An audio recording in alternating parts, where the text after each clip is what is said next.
Ölkənin 2025-ci il Gənclər paytaxtı seçilmiş Sumqayıt şəhərində poeziya günü təşkil olunub. Tədbirdə Sumqayıt şəhər icra hakimiyyətinin başçısı Zakir Fərəcov, deputat Səbinə Salmanova, xalq artistləri, xalq şairləri, həmçinin yerli, yaradıcı ziyalılar iştirak edib. Gənclər paytaxtı Sumqayıtda poeziya günü adlı tədbir Sumqayıt şəhər icra hakimiyyəti və Milli Məclisin deputatı Səbinə Salmanovanın birgə təşkilatçılığı ilə baş tutub.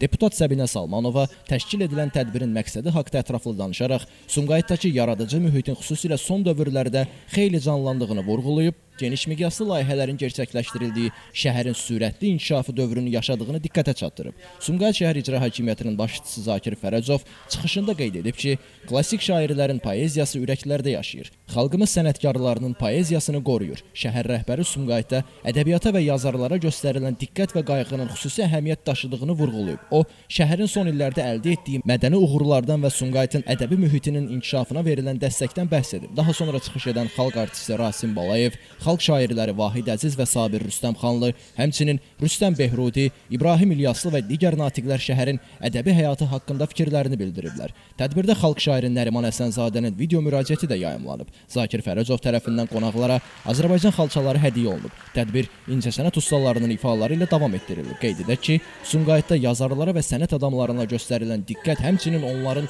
yaradıcılıq fəaliyyəti üçün yaradılan imkanlar şəhərdə ədəbi həyatın zənginləşməsinə mühüm töhfə verir. Elvin Qudrətov, Şəmsizan Fikrətli, Elbrus İsmailov bugün informasiya proqramı üçün.